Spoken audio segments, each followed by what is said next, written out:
Alright. Cookie time. Okay. Of course, since the time of her birth, Jessica had been raised in this mansion. The atrophied Western-style house that the cousins called a mansion was her home. And yet she had never understood her cousin's feelings as much as she did today. At the same time, she never felt her own home, which she knew well to be as alien as it seemed now. Her own room. This has once been her hideaway, the only place in this vast mansion where she could feel at peace. However, she had never felt as much pressure coming from the door as she did now. A test, you say? What the hell could be waiting in there? I'm not gonna find my desk and stuff arranged all around the place, right? She acted tough, trying to deceive herself, trying to make herself believe that she wasn't scared of anything.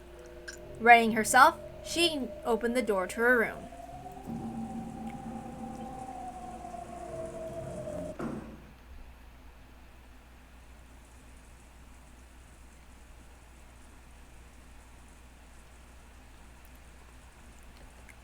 When she saw that, fortunately, the room didn't appear to be messed up, she relaxed.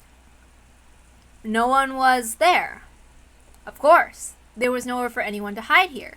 Right away, Jessica locked the door behind her. This way, the room was safe. She peeked under the bed and the closet, but of course no one was hiding. What the hell? She looked at the clock. It was just past 23:10.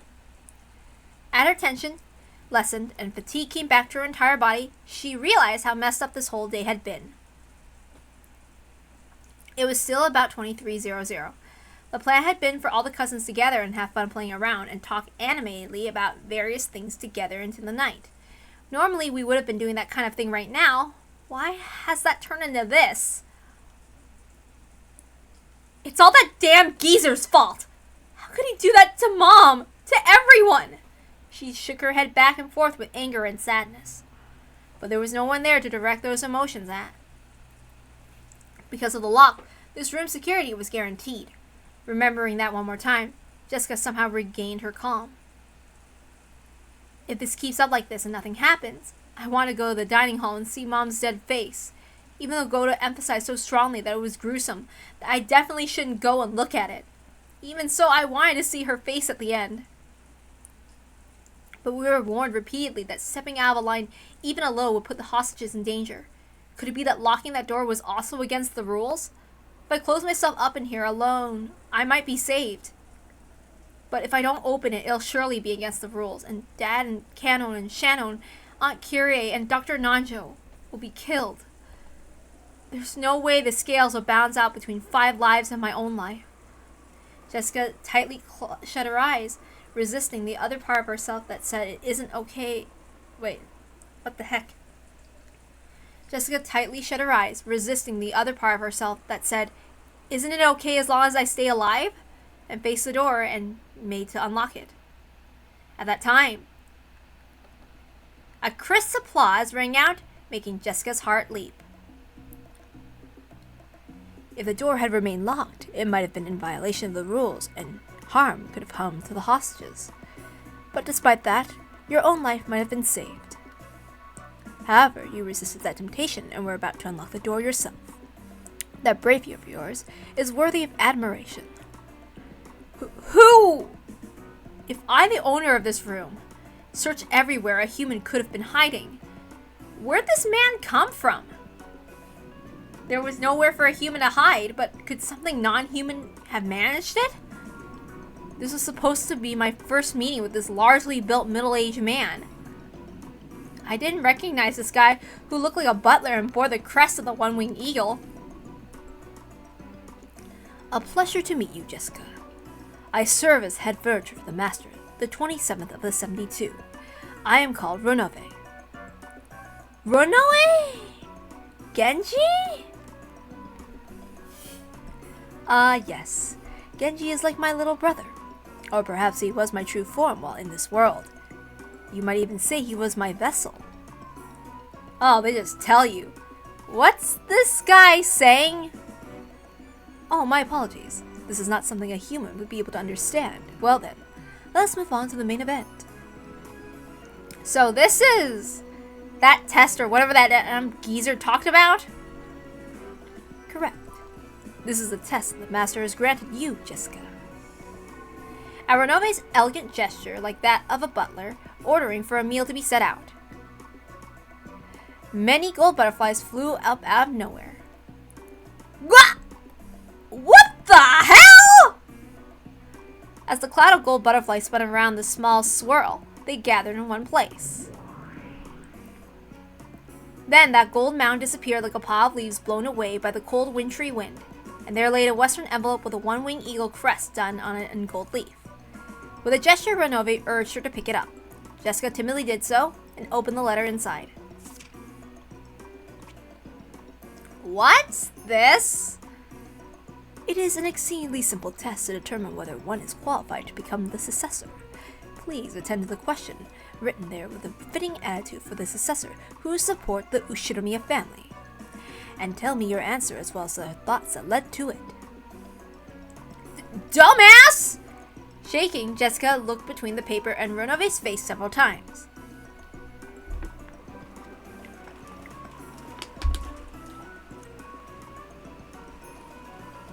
At that time, George, who had been called out after Jessica, could be seen in the arbor of the rose garden. If things had gone normally, he had planned to give Shannon the ring that would be proof of their engagement, here at this time on this day. But the woman in front of George now was not Shannon. Read it. That is Goldsmith's test for you. George picked up the western envelope which was on the table where he'd once had tea with Shannon, and read its contents. Perhaps its message was short. After glancing at it, George's eyes grew sharp. What's this supposed to be? It is as you see. This is a test given to you to see if you're qualified to be the successor, as you ask yourself whether you're truly so qualified to answer that question. What a stupid question! That's right. It really is a stupid question. Doesn't that mean the Ushinomiya family inheritance is also something on that level in Goldsmith's eyes? George lowered his eyes to the surface of the letter once again, examining its contents. George and Jessica. While the tests given to them were slightly different, they were almost exactly the same. Among the three mentioned below, in order to gain 2, sacrifice 1. It's a simple 3 choices. Decide for yourself which one you would choose to abandon. If you refuse to choose, the test will be suspended. I've been given permission to kill you right here by my own hands. If you want to include even that as a choice, then there are 4 options. It's been an awful long time since I've gone to play with a kid like you, so I can't say I'd be disappointed. Are these the 3 choices only the test? Or will the consequence of my choice be carried out? Don't be so naive. The one you choose will definitely lose their life. Among the 3 mentioned below, in order to gain 2, sacrifice 1. 1, your life. 2, Shannon's life. 3, everyone else's lives. If you do not choose 1, all the above will be lost. Why is Shannon's name here? The second choice is the name of the one most needed and most loved by the test taker. I believe Shannon's name is written on the second on Jessica's test. You gave this stupid question to Jessica too? You shouldn't be worrying about Jessica, right? Right now, you're the one being tested. It really is simple. Which can you throw away for the sake of one of the other 2? Isn't that simple? If you still can't decide, would you like me to lend you a coin? A coin? How would you choose between 3 options with something that only has 2 sides? No one would ever throw away their own life. So there remains 2 choices that will leave you standing. Will you give up on everyone for the sake of the one you love? Or will you give up on the one person you love so that you can save as many people as possible? Either way, you should be able to find a fitting just cause.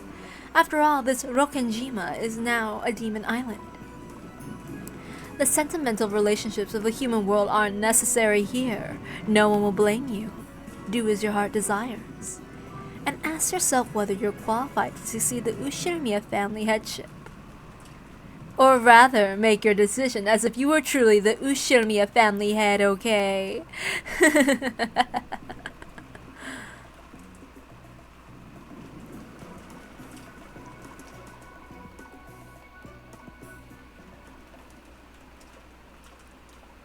Fuck you guys, mocking me like this! Jessica crumpled the letter and threw it on the floor. I believe your anger is quite appropriate. I also find it exceedingly pitiful and yet truly humorous. How could anyone wish to die themselves? And how could anyone want to remain alive after abandoning the life of the one they love? And how could anyone massacre everyone else as long as it's good for the two of them? No, Jessica. Such a person could exist. This is Rokenjima, the Demon Island. It is now completely cut off from the human world and fully immersed in the spirit world like cheese fondue. Values of the human world get taken out with the trash. So please, rank the things you desire from the bottom of your heart. Whatever remains will become a fitting answer for you in this insane evening. Don't fuck with me! How could I choose any of these? If you do not choose one, all of the above will be lost. Also makes for a fourth line option. Even choosing that should give us an amusing show. Oh yes, Angie. It's like... But since that choice will result in the loss of your own life in the end, I believe it would be more wise to be pure and choose the first one, your life, so that the other two will be saved. Everything has been entrusted to your decision, Jessica. Please, let me hear an answer and conviction fitting for the successor to the Ushirimiya family headship. I, Ronome, am sincerely hoping for a wonderful answer fitting for the master's descendant who shares his blood. Damn it! That scene was observed through the magic crystal ball Kinzo held. Kinzo finally couldn't hold it back and spread his arms facing the heavens, began laughing in an explosive voice.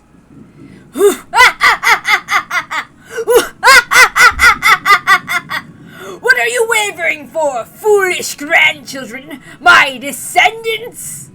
Isn't this problem so easy that you could answer right away? Isn't this a question that could cause you to waver less than to put butter or jam on your morning toast? Do you people know the correct answer? He turned to face the yes. What is wrong with me? Gosh. He turned to face the Chester sisters who had been waiting on him. No, my apologies. I don't know, Lord Goldsmith. Fool! Not choosing at all means game over! You foolish rabbit who cannot even choose a reason or a goal for your own life! You aren't worth a single ant that anyone might step upon without noticing. Die! Be crushed! Disappear faster than I can blink! And what of you? I would sacrifice the first one, your own life, sir. Weapons fight and die in battle, and weapons exist to destroy enemies and protect allies. Being able to protect those we love and then die is our satisfaction, sir. Oh! A truly splendid model answer for a weapon. The immediate reply is very nice. So, have you been raised to think you'll be given an extra care for answering that way? That's wrong, see? Even that is wrong, see? Answering that way when you are asked is nothing more than giving the answer that you've been indoctrinated with. You are the same as that other rabbit a second ago. You still live without having chosen a purpose or a goal to strive for. You filth that doesn't deserve to live. It would suit you well to be crushed and used as fire for the other livestock.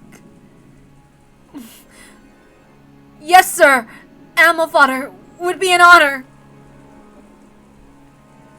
That's wrong, right? You don't want to see anyone else die anymore, right?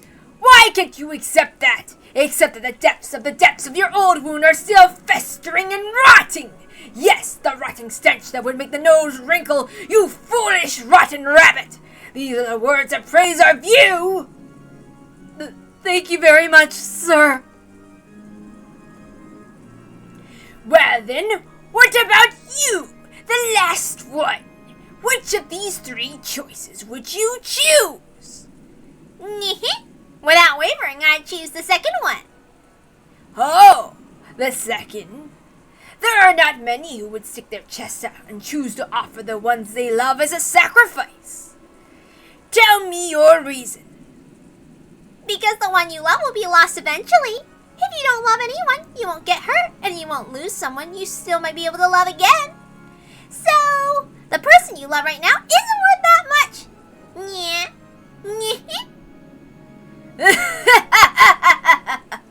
I see. So that is why you reached such an answer, you rabbit who has become cowardly from pain caused by love. I heard that rabbits can die from loneliness, but just when it wasn't that your heart was killed. Then, rabbit, I shall alter the question. Why don't I change the second option to not the one you love, but the memories of the one you loved? How is that? Can you still select that one? What's this about the one you love not being worth much at all, foolish rabbit? Filth who cannot even face up to the depths of her own love! Try and choose it! Try and choose to have the one you love forgotten! You can do it, right? I bet you can, right? Come on! Try saying that you can, okay? Yes, I can choose it. I can choose it. Lord Goldsmith, please stop this.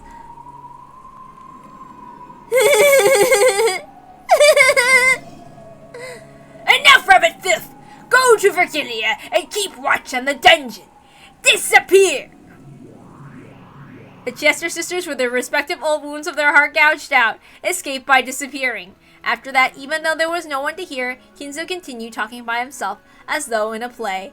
Bullied! Bullied! Kinzo's a bully! Indeed! That is the nature of this charming test. In truth, no choice can be said to be correct. Instead, regardless of which answer they choose, it is about whether they can choose without hesitation, quickly, and with a resolute conviction, with their own strong, unshakable will. It is their reason and their willpower that are the most essential. That is what I want to learn. Yes, my descendants, I am truly looking forward to that kind of answer you will show me. Me? Yes, of course. I once had the same question thrust upon me. Because I splendidly answered that devil's question, I was able to obtain gold and honor, and that which is my possession. Which answer did I choose? Do you really need me to say it out loud?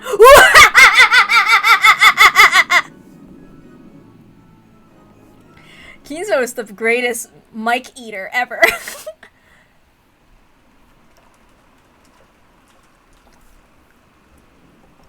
Well then, have you nearly decided on your answer?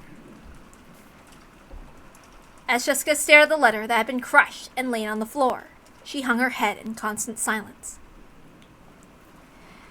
All that filled the room was a stir from the wind and the rain shaking the treetops. Regardless of how noisy that was, it actually made the stillness more apparent. Renove waited for Jessica's answer. However, Jessica didn't answer. Whether she was lost deep in thought or had stopped thinking, Renove couldn't tell. No, he might have actually known, but cruelly like a demon, Renove urged Jessica to voice it. If you cannot choose any, I can at least bring you peace without pain, but... Me. Yes, I had trouble hearing. Could you say it again, please? Jessica lifted her face and looked straight into Renove's eyes. It seemed she had decided on her answer. Kill me. Jessica said it one more time, clearly. Perhaps Renove had imagined that this would be her answer from the very beginning. Without any surprise, he smiled lightly and nodded. I thought you would choose that answer, Jessica. Well then, there is no right or wrong answer to this test.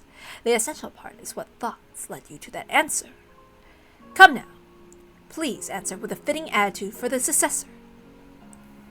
It's not like I chose the first one because I want to die. The second one was letting Canon die. Of course that was out of the question, so I excluded it. The third one was everyone else's lives. Of course that was also out of the question, so I excluded it. After all, the only first choice remained. Process of elimination, is it? So, it was not something you chose proactively. After chuckling slightly, Renove dropped his gaze. A human couldn't even imagine what answer a demon could have been expecting. All she could understand was this was apparently a slightly below Renove's expectations. That answer is neither good nor bad. 60%, I believe you could call it. I'm a little disappointed. In other words, kill that mediocre twink! You're a pretty selfish bastard telling me to answer with self-confidence and then being disappointed when I do. Apparently, there was more to it than the process of elimination. It's a failing grade either way, but there seems to be a little more to your thoughts.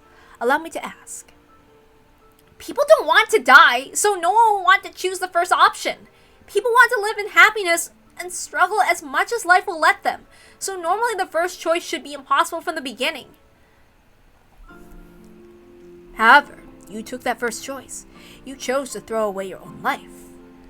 Only that choice remained for you. I tried thinking of a future that would come after choosing each one. Oh, and what did you see? First, I tried letting Canon die. I tried to imagine the rest of my life after having abandoned the one I love. What kind of life was it?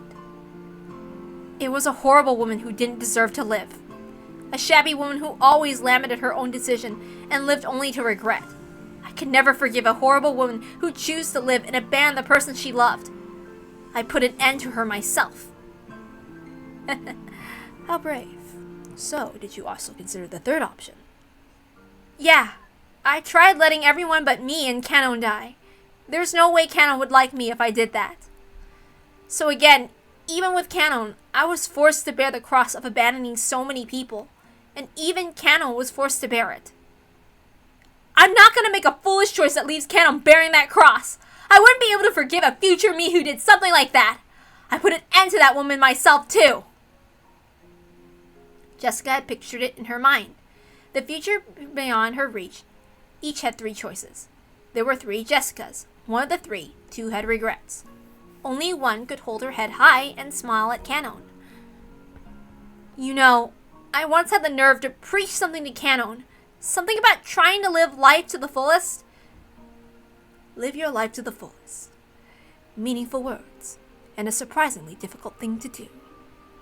So yeah, I've got to stand proud and show Canon. Show him how to live by holding your head high and looking straight at the sun with a full smile. Will Canon be able to accept your self-sacrifice?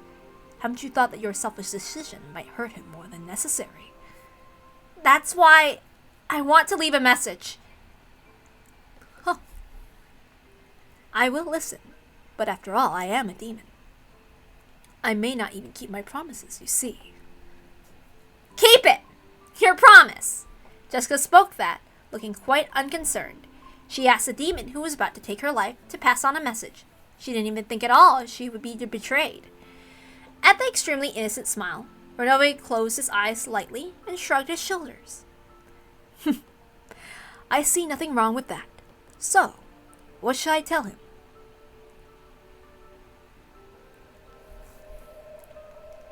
Tell Canon to live his life to the fullest. No, that's not quite it. Not Canon. He still hasn't told me his real name yet. Tell the real Canon to live his life to the fullest. Tell him that. Lady. Jessica! You really are. Renove is fickle, so he might not have passed the message on. You certainly are fortunate to have me here showing you this scene. A musty three-sided mirror was set beyond the bars, and the scene with Jessica was reflected on it. On the next mirror, the scene with George was reflected in the same way. None of them questioned how a three-sided mirror had appeared in the form of butterflies, nor did they wonder why these scenes with Jessica and George were reflected on it. Because the reflected scenes themselves were more important. Are you so prepared to throw your life away for his sake? My apologies. Kraus looked at Kano with a complicated expression, mixed with a bitter smile. Kano wouldn't meet his eyes. Virgilia, there is no reason for Milady to throw away her life. Please kill me. Please change it to the second choice. That way everything should resolve itself. I am not capable of granting that wish. After all, this is Jessica's own decision, which she herself chose. At that time, suddenly the air split and the Chester sisters appears flying into Virgilia's chest. Virgilia!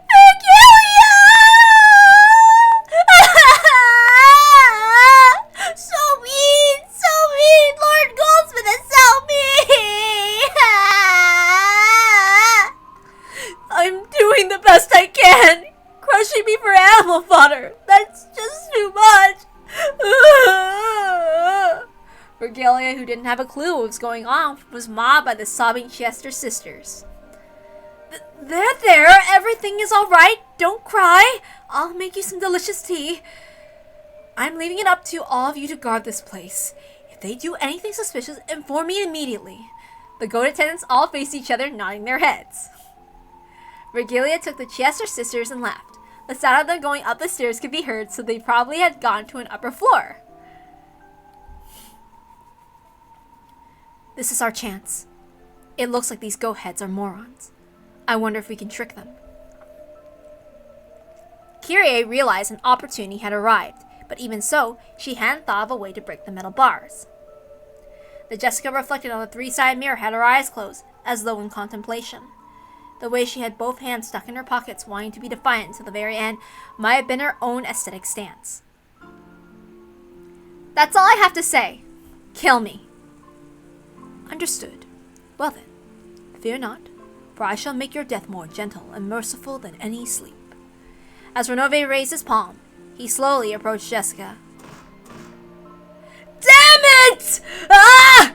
Ah! Realizing his daughter was about to be killed, Kraus went half mad and repeatedly body slammed the metal bars. The ghosts looked like they were sneering about how a mere human didn't have a chance of breaking those bars.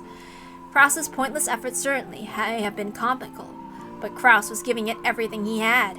He was now giving it with all he had as Jessica's father, so that he could save her. Kano made a tight fist with both hands. If he used his cursed power, he might be able to cut through even metal bars. But there were a full 3 goats. There was no way he could defeat 3 of them in an instant. It would be instantly reported, and then even Virgilia and the Chester sisters would probably dash in. Even if he could break the bars, that would be the end of it. It was useless. Kano already knew the witch sneered at useless efforts like that, so he could do nothing but stare at Kraus's repeated body slams. George! Shannon, who'd been looking at the 3-sided mirror, raised her voice. When they looked, they could see George, who had been silent the whole time, lift up his face. It seemed that George had also decided on an answer.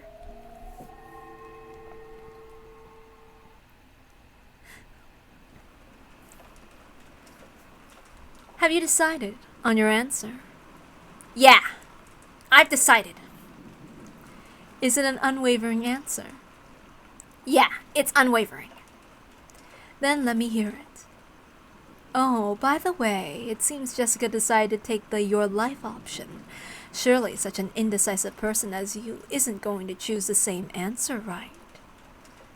Jessica gave her own answer. No matter which choice that was, it was Jessica's answer. It doesn't influence my answer in any way.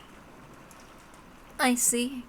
Then let me ask again. Among the 3 mentioned below, in order to gain 2, sacrifice 1. Your life. Shannon's life. Everyone else's lives. Which one will you choose? Could it be the first one like Jessica? Wrong. Oh. Gap looked a little surprised, because she had thought this timid-looking man would obviously choose that answer. Very well then. I'm glad the most boring option for me has been removed. Then, as crazy as it sounds, could it be the second option? Could you abandon Shannon's life? You must be joking. Why would I do that to the person I was going to give an engagement ring to tonight? How bold. Is that your answer? That's it. My answer is the third option. George took the...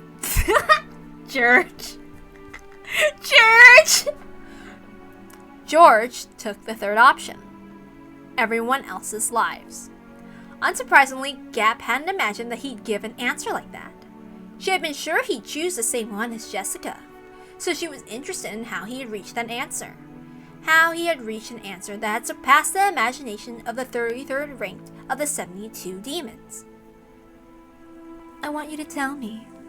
I want you to tell me the circumstances that made it possible for you to sacrifice the lives of everyone else so that you and the fiancé you love would be safe. Did you use the process of elimination like Jessica? Wrong. I clearly have no choice except this one. So, you don't care what happens as long as it's good for you, so you can sacrifice the world for the woman you love? What are you even talking about? What? George faced the demon as he spoke, almost as though he was disgusted. Tonight, I plan on calling Shannon right here and giving her this ring as proof of our engagement. There probably are quite a few people who wouldn't celebrate an engagement between me and Shannon. I was prepared to make enemies of the entire family by announcing my engagement to her. I have been prepared. Since the time I came to this island. No, that's not it. Since the time I confessed that I wanted to engage her. So, you can sacrifice everything else as long as you can get married. Marriage means continuing to be your wife's ally for your whole life. At that point, I was prepared to have the entire world as my enemy for her sake. Those words through the three-sided mirror also reached Shannon's ears, as that determination reached her eyes. Shannon certainly had promised to be given an engagement ring tonight. Then this incident had occurred and she hadn't been able to receive the ring. But now, even though it wasn't in the form of a ring, Shannon had received something even greater. And as proof of that, a single tear with the same sparkle as a diamond dripped down.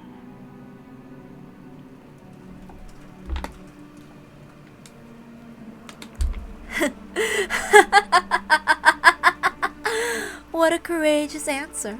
I see. If I really think about it, this was an easy decision for you. After all, your parents were already killed in the first twilight, right? By now, there's no one Woe's death who would trouble you. I see. Truly an easy choice. Say whatever you want. This determination and choice are mine, and mine as the successor. The sparkle in George's eyes was brilliantly sharp. For just an instant, Gap felt the same sense of threat as Kinso's, and was slightly overwhelmed. I see. Yes, the same decision as Goldsmith. So even with your innocent face, you will also become a terrible demon in the future. What do you know? We might get along pretty well. You will succeed, Goldsmith. Eventually, I may even be summoned and serve you. That would be quite surprisingly interesting. Gap had needed to change her opinion of George. This man bore a determination and resolve unimaginable from his outward appearance. And not just now, but since the very beginning. I'm prepared to inherit the headship right away. No, that's not it. You told me to think as the head in this test. So I answered based on the premise that I am the head. No, even that's not it. I thought as the head himself. I am now the head of the Ushiromiya family.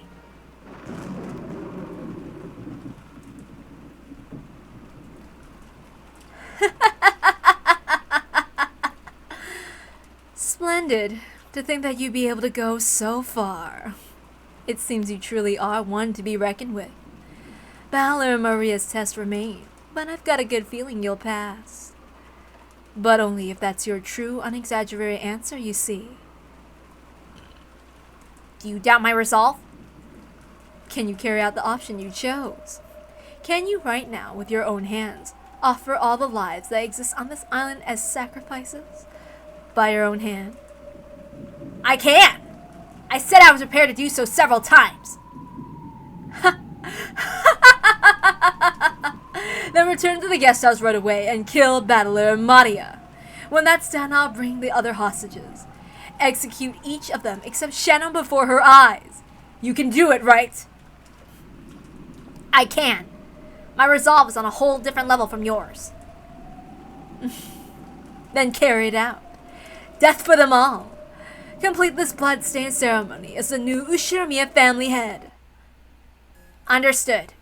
I'll carry it out. I'm already the Ushiromiya family head. Yes, that's right. Stain that throne red by your own hands. You will become the king of the spirit world, who controls the demons.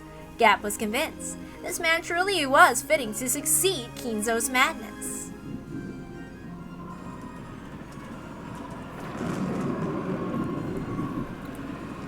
Blow wind, cry thunder, celebrate the birth of the new demon king. The demon island has now welcomed its new lord. In response to the demon's call, a tempest raged more and more, and a massive lightning bolt fell, its tearing thunder and its brilliant light giving the sensation of a moment of silence.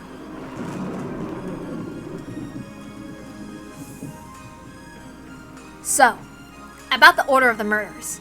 I get to choose that, right? Please, as you wish, your majesty, the new demon king of Rokenjima, as your heart desires. Well then, to start. That means the first one's gonna be you. Got a problem with that? Huh? A gust of wind blew, stirring up George's jacket as if it were a cloak. It was very much like a cloak worn by the head. It was definitely carried that impression of dignity. At that time, Gap truly did seem the storm wiped away and the sky covered with a pure white and vast full moon. The man who called himself the new head bore the full moon on his back and sneered at the demon. Even the lives of the entire Ushiromiya family are now part of my fortune. Reparations will be made for the damage that's been done, and it won't come cheap. You didn't seriously think I could take my parents, Aunt Natsuki, Uncle Rudolph, Aunt Rosa, and Genji's life and expect me to overlook it, right? Huh. Impertinence.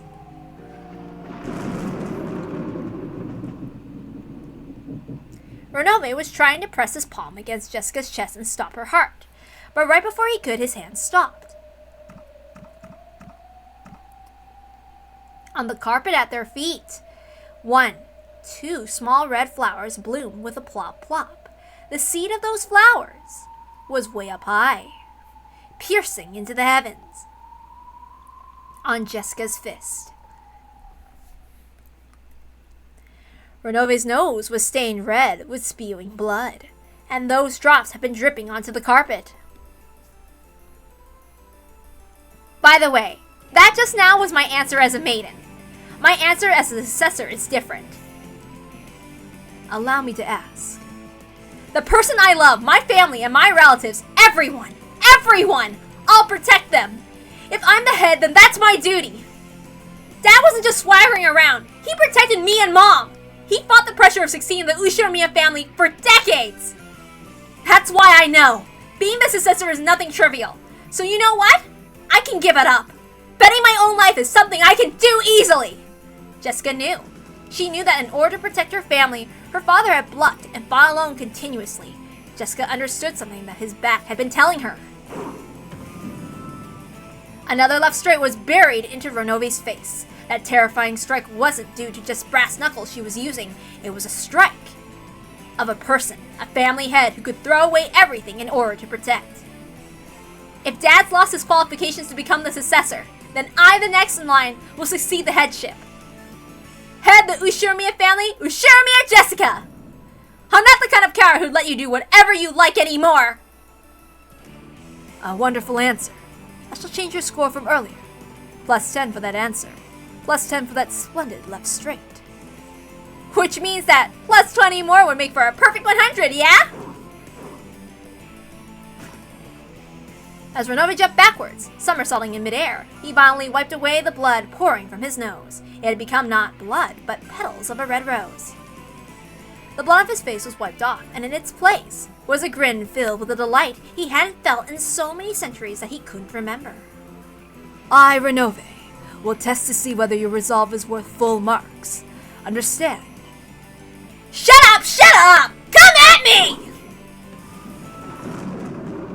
Come into the abyss. What? Suddenly, beneath George's feet, a pitch-black pitfall opened its mouth wide. Of course, George had no way of resisting. After being swallowed up by that, George fell out of a pitch-black hole that had opened up in the ceiling of the arbor. As George fell down, he was hit by the reverse roundhouse kick from a sharp stiletto heel from a strike of a carefully aimed bee.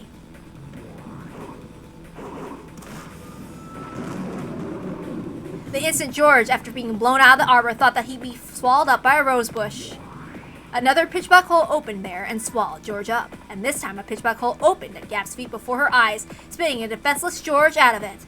At that time, Gap had already finished the preparatory motions for the next reverse roundhouse kick. What is this? Welcome back.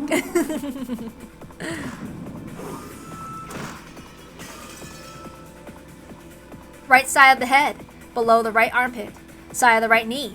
As Gap danced and spun like a small cyclone, she kept hitting him left, right, with successive roundhouse kicks.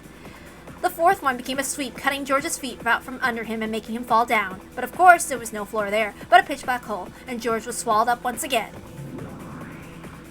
Gap once again spun around like a small cyclone. George was once again spat out from the ceiling of the arbor. Take this and reflect. The abyss ends with a single strike. Die!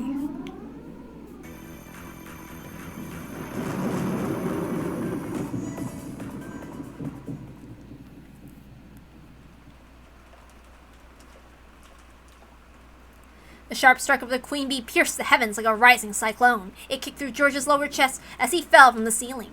And then, time froze. George was pinned in midair by Gap's raised leg. Still pinned in midair, George moaned. Then Gap, with George still hung up on her foot, grinned.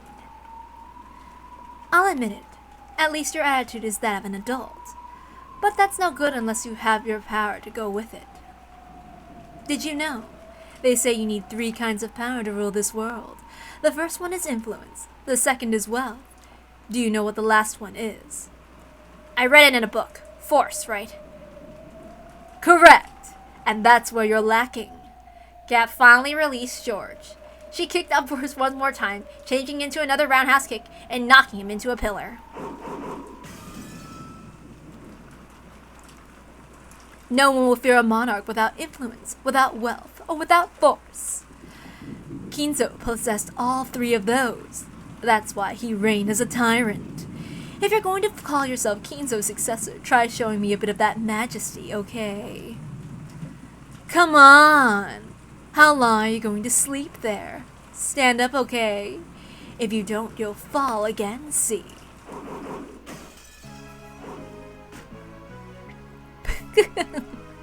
Not bad movements, but I feel they are slightly unfitting for a lady. Bastard! Swinging around all over the place! Aren't you gonna strike back? Don't take me lightly, you fucking bastard! Renove dodged skillfully, jumping back and avoided Jessica's fists, but he still didn't strike back himself. Because of this dodge was rapid as a fluttering flag flown by strong winds, Jessica's fist wasn't even able to touch him. Amidst the sensation, her own blood was boiling. Jessica regained her offensive composure. Even though this room was large for a bedroom, it was a very cramped place to keep up such exaggerated dodges in for long. She calmly realized that and started using not just her fists, but her legs as well. Huh. Boxing with just your arms makes you but half a fighter. Your arms must be like the hot roar of a lion, and your legs must be like the cold snake closing in on its prey. Snakes don't have legs! True. Jessica began cornering Renove towards the wall with a perfect footwork. She didn't even let him get around her. Renove's magnificent dodges looked flashy, but they needed large footing. Once cornered, he wouldn't be able to dodge anymore. Jessica knew the characteristics of her weapon, the brass knuckle, very well. This powerful weapon's most notable characteristic was how it didn't give the opponent a chance to defend.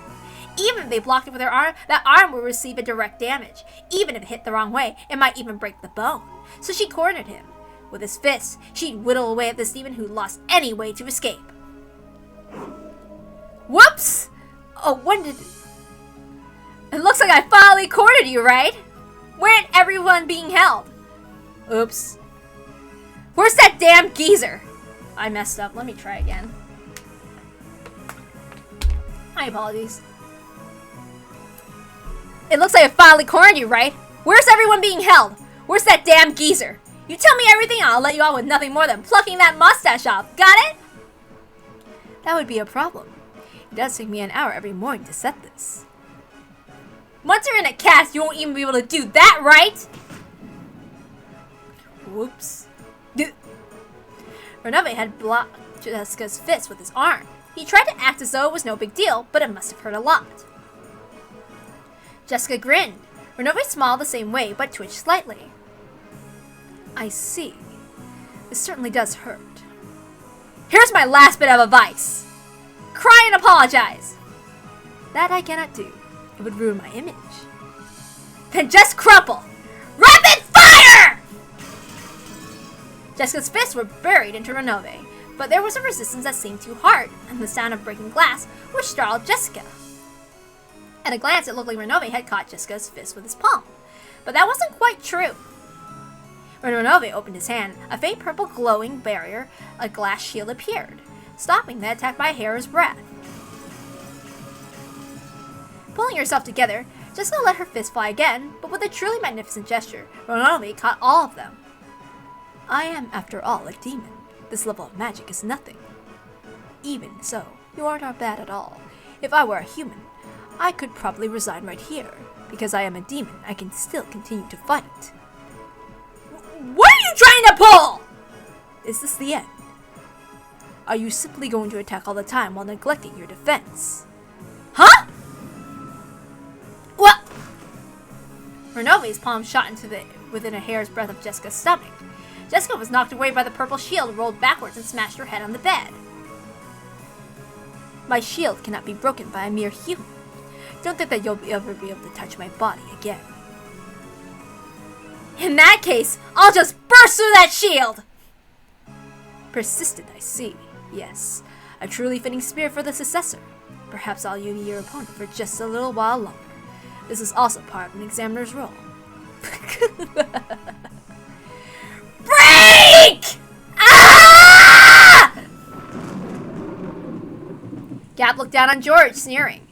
George was on the path in the rose garden, lying face down in a puddle. The merciless rain beat down on him, so it looked as though the heavens were mocking him.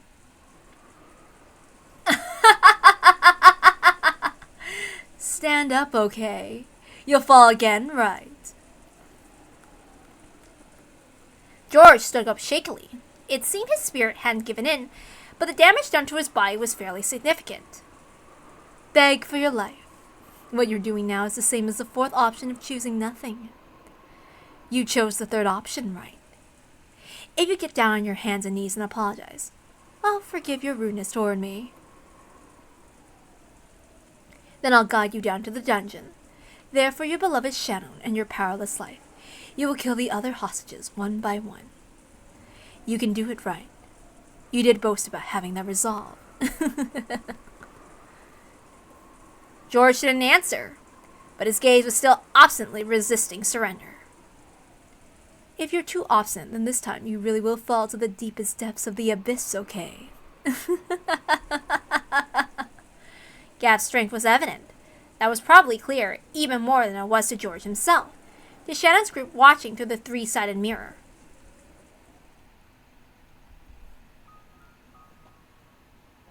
Oof. Valor can't fight in a fight, can't argue his way out of a paper bag against Beatrice.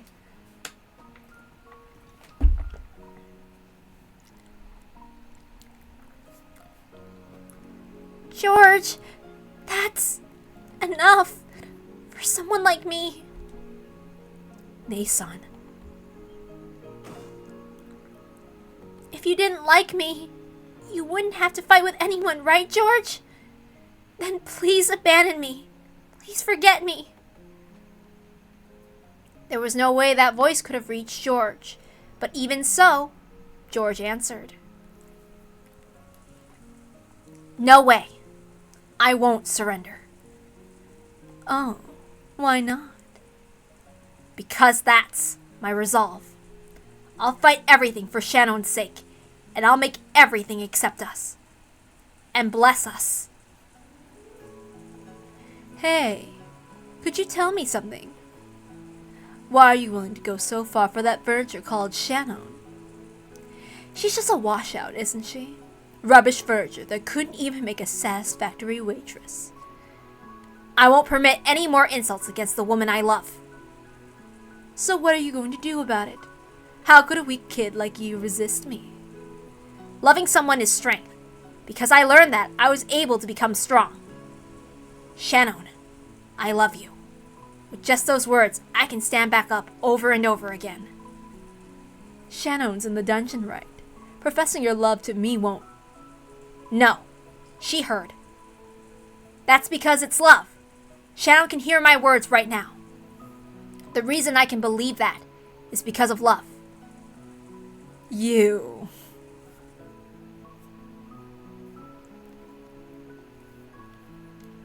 I'm not sure what beasting on Xbox Live would mean. I'm not familiar with all the terms.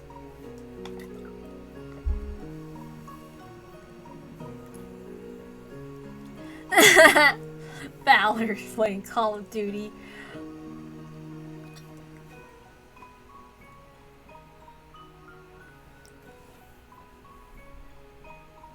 Shannon, you aren't furniture. Even if you are furniture, you're mine alone. The only one for me in the world. I want you to be close to me as long as we live. I need you for all eternity. George! I'm jealous. He surpassed my husband in smooth talking. That's youth for you!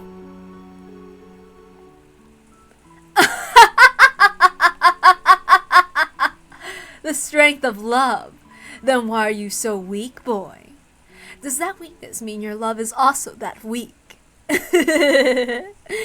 Even your love for your fiancé is weak. The way your parents died so quickly was weak. Everything about your life is weak. Shannon taught me about love and strength. If you're trying to measure my love towards Shannon by my strength alone, let me teach you about my love. So you say. I get it now. You're saying that the way you can still stand up after being kicked down so many times is the strength you receive from Shannon. In that case, what did you receive from your parents who got killed way too easily? At that time, there was a blackout, even though they were outside? No, this is... The thing blocking Gap's vision was the bottom of George's shoe. Sidekick. Nasal bone fractured. It stopped right in front of the tip of Gap's nose. The thing I got from my mom was this kick. Several moments after, Gap jumped back. Of course, that was too late. If George hadn't stopped, he probably would have caused damage he'd announced. And what I got from Dad is fortitude. Anger with a low boiling point isn't something truly to be feared. True anger is disciplined by fortitude. I recognize your violent method of declaring your intentions. I also see you slander my fiancé and my parents' honor. And you have no intention of taking back what you said, yes? You. I now understand your attacks more than enough. So maybe it's about time. Time to start fighting back. Quit prattling, foolish boy. A pitch black hole opened its mouth at George's feet. But George rapidly opened his legs, straddling the hole. The same won't work again. It was extremely smooth dodge, and the upper part of his body didn't even quiver. Fortitude means calmly analyzing how your opponent will attack instead of losing your cool. Why? Isn't it obvious? Can't you guess? No, I can't. It's to counter and give back exactly what you got, to make them not want to make another pass at you, to make them cover their face in tears and snot and forget to wash it off, to make them want to rub their forehead on the ground and apologize over and over, to completely, perfectly, and thoroughly beat them until they can't get up. George dashed. Pitfalls opened one after another, but George didn't step in them again, and because he was persistent, he was able to reach Gap a second time. Reverse roundhouse. Jaw fractured. It was stretched out more forcefully and beautifully than Gap's had been. Of course, while it had been centered directly on Gap's face, it stopped a hair's breadth away. Perhaps she couldn't rely on pitfalls at this close range. Gap kicked at George's shins as a diversion. And in the instant of weakness he tried to deal with that, she aimed at a kick at his stomach. It was a bee-like stab by her stiletto heel, but it sliced through the air where George no longer was. High axe kick. Collarbone fractured. By Gap's side, George calmly announced that his foot still raised. If that monarch's heel had swung down, a collarbone fracture would probably be the least of her worries. This guy's stronger than me at close range. I need distance. She jumped backwards to open a large gap between them. She jumped and leapt, even flipped in midair, increasing the distance. It should have been magnificent. For some reason, it was very similar to the movements of a small, scared animal. If she opened the distance between them, she'd be able to fight at the range that was her specialty, using a mixture of pitfalls and kicking techniques. You fool! You'll regret that pride that made you let the 3 chances of beating me slide, as you fall into the depths of the abyss! Huh? When she magnificently landed and tried to aim a pitfall, a razor-sharp wind cut Gap's bangs. Yes, it cut them. It happened twice. This time, it didn't even just stop a hair's breadth away, but scattered her bangs with air pressure. Armada con martello. The fundus of the eye fractured with the first strike. Cerebral contusion with the second strike. Gap was too shocked to speak. George had closed in all over now that distance in an instant, letting off a fearsome, nimble, mid-air double kick. Furthermore, with the accuracy and edge of a razor, it had cut nothing more than several of her bangs. I learned the power of kicks from karate, speed from taekwondo, and freedom of range from capoeira. Mom was pretty fickle, but I've learned it from studying various merits.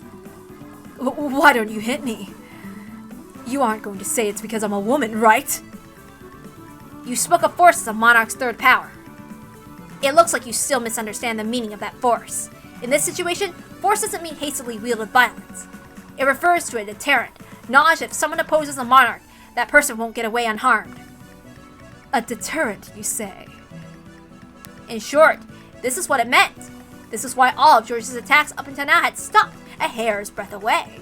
These bare misses, which were more difficult than hitting directly, had all but performed so splendidly. Also, if George had wished it, any one of those would probably have crushed Gap. He had daringly not done that. You said it yourself, right? Force is the power to control. If you crush your opponent with force, you won't be able to control them, right? A monarch's force is something that is only shown. He does not crush. He makes others surrender and adds them to his own fortune. If you start blowing bubbles, I won't be able to make you guide me to where the hostages are. Gap had to admit. She had to admit that George understood force in its truest sense. You'll take me to where everyone is. I would advise against resisting. I won't stop short next time. Sorry, Leah. Let me borrow your troops. This guy's too much for me alone to handle.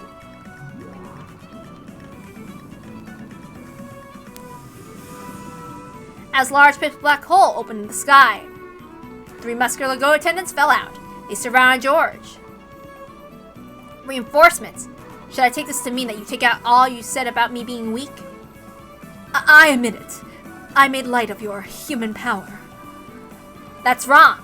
This is the strength of a man who's experienced love. How can you say stuff like that with a straight face? Come, goats. Crush this man and turn him into meatballs. These goats are stupid, but it looks like they at least have power. I'll turn you into a corpse that even your fiancé won't be able to recognize. You refuse to surrender and intend to continue fighting. Understood. Know that from now on, you'll receive real harm proportional to your own attacks. If you still plan on attacking me, prepared to sustain a great amount of damage. When George proclaimed that, a faint red magic circle rose up around him. It seemed that George couldn't see it. However, Gap, being a demon, could. Magic! Why does this guy have a defensive barrier? And that's also a counter-attacking type! Is this what you meant by a deterrent? From a demon's perspective, that may have been magic, but in George's eyes, it was determination.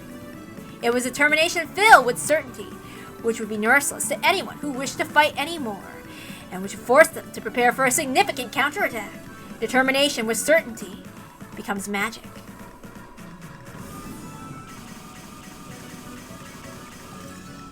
Renobe had been accurately blocking Jessica's fist with his shield, but something felt odd. Even though he was certainly catching them on that shield, he felt his arm get jarred and it hurt. It should have prevented all physical damage. However, the damage from her fist was gradually being transmitted to his arm, piling up. Renobe tried to act like he was composed so this wouldn't be noticed. I'm not gonna get worn out. What's wrong, old guy? Starting to get a little tough? No matter how much you attack, it is useless. Why can't you understand that you cannot break my shield? I'm not gonna stop hitting you just because it won't break. No matter how hard someone's heart is, if you keep on talking to them little by little, it'll eventually start to crack. I believe it! I believe that useless effort doesn't exist in this world! That's why I can live to the fullest! If words will eventually make it through, then the same goes for fists! Give up isn't written anywhere in my dictionary!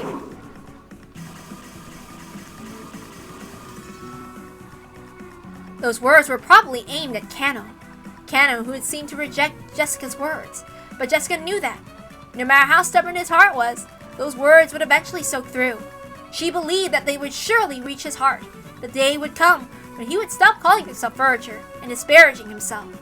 And that he'd step out into a new life. So Jessica didn't give up. She didn't lose heart. It's stupid, right? I bet a guy couldn't understand, right? A girl in love doesn't even think about giving up just because it's useless.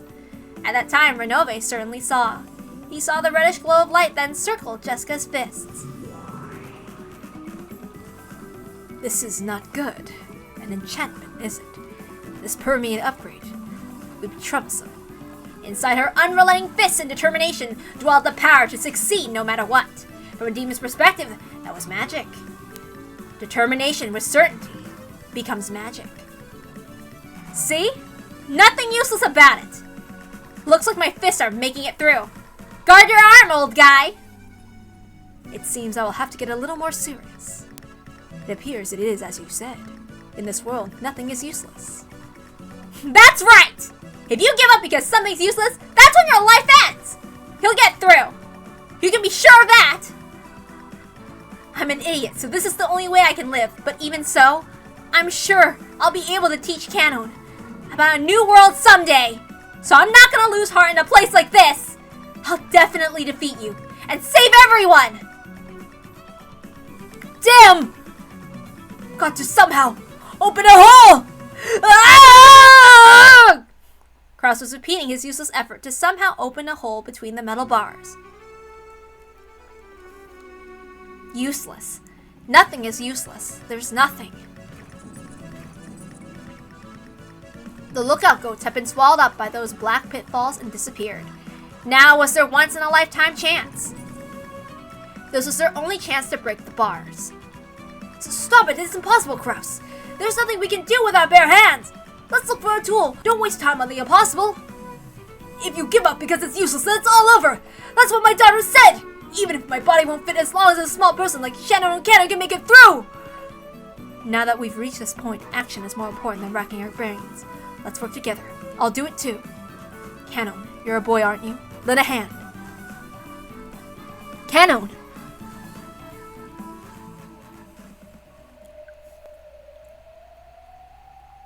Kraus, please stand back. What? What are you planning?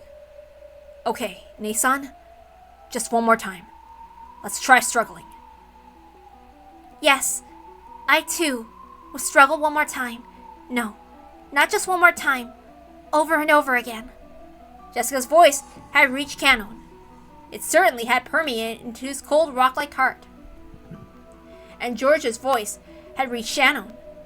If the love he had shown was embodied by strength, she would have to respond in the same way.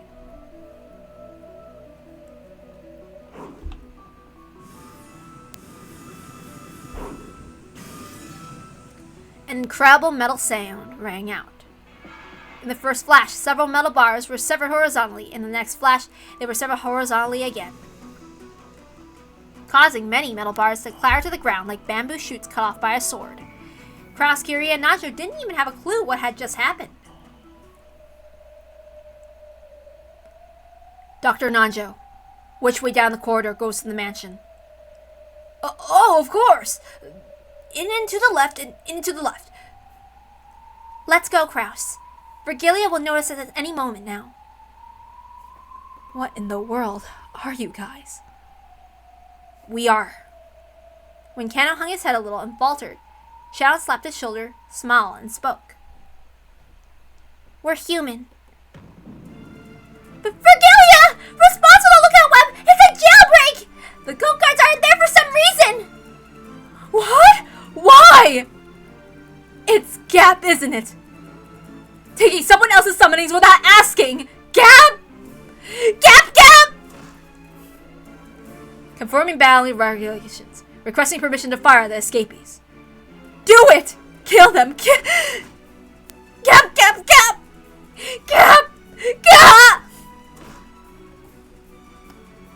Understood. 45 410. Prepare for sniper pursuit combat.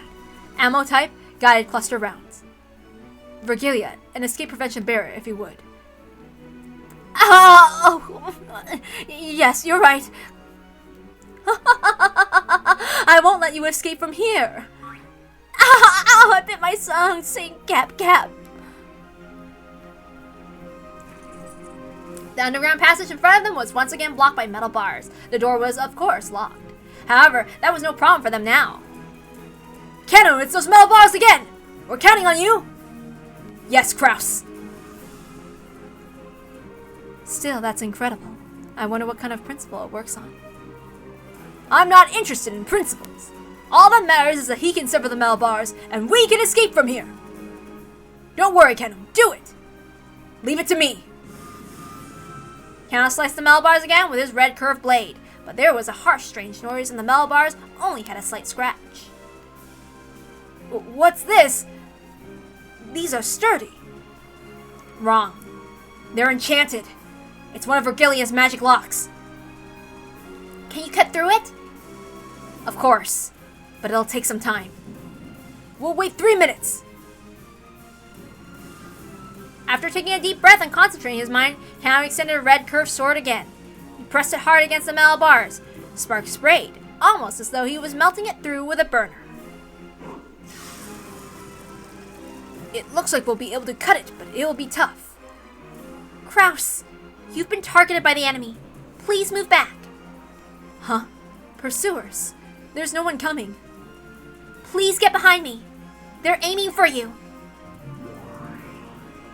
45 data received. Target lock acquired. Commencing terrain calculation error correction.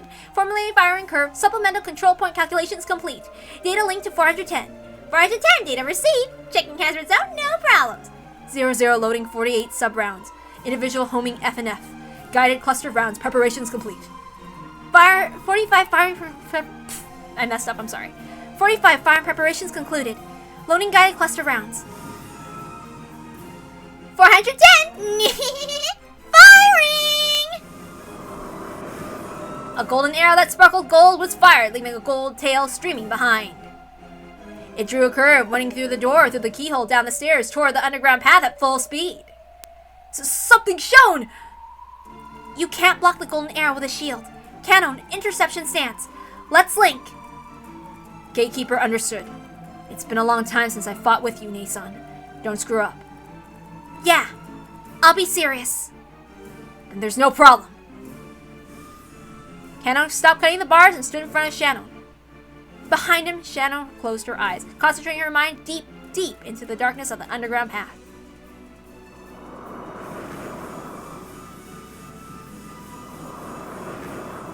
A guided cluster round is a special kind of arrow made up of 48 sub-rounds bound together. It explodes mid-fight and divides into 48 mini arrows. The strength of each individual one is low, but they pierce through all shields and possess a perfect wounding and killing power against personnel. And on top of that, each one of the 48 possesses autonomous guidance toward their individual targets. It's shown. It's divided. Confirming guided cluster round division. 46, 7, 8, 48 sub-rounds, all rounds locked onto. Interception control, data linked to Canon. Canon, data received. You're incredible, Nason. You can actually see all 48. Concentrate on the interception prioritization. Trust your Nason. Of course. I don't even need to open my eyes. Commencing interception.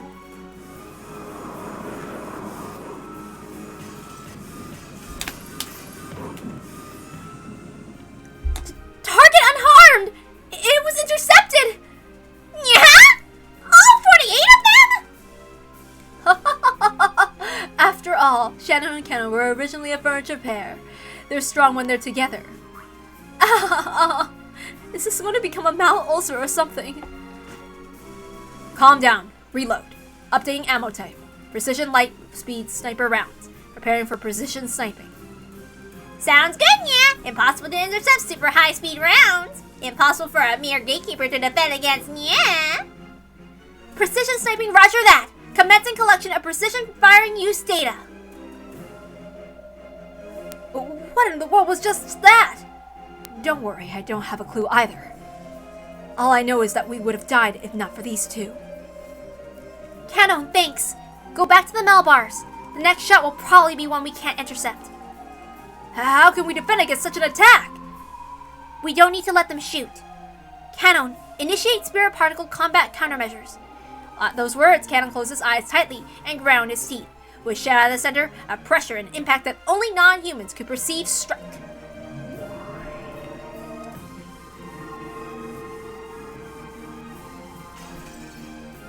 Huh? Firing system error! No good, rebooting! Huh? It's spirit wave jamming! Activate spirit particle safeguards, hurry! What are you doing? Cover your ears quickly, 45! An unseen, unheard impact had struck the Chester sisters.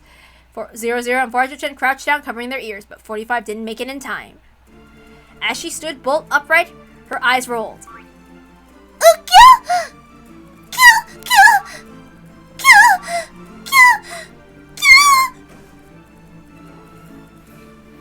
45 got damaged!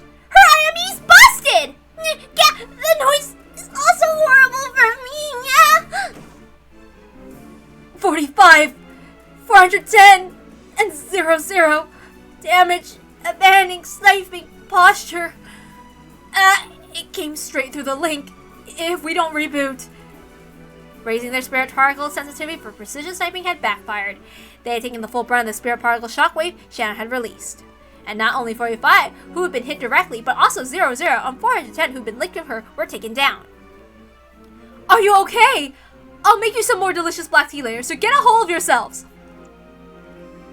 My apologies, sir. Rebooting. Please wait several hundred seconds. All the Chester sisters had fallen over. They'd probably get back up eventually, but it looked like it'd be hard for them to return to the battle lines for a while. So furniture was able to repel weapons, if only for a moment. I see. A plot to entertain that child truly will be filled with unexpected turns. Virgilia tore the air with a large gesture, motioning as though opening a door. Come arise, go to attendants. It is time to work. Catch and kill the escapees. Corpses are fine. We can just revive them anyway.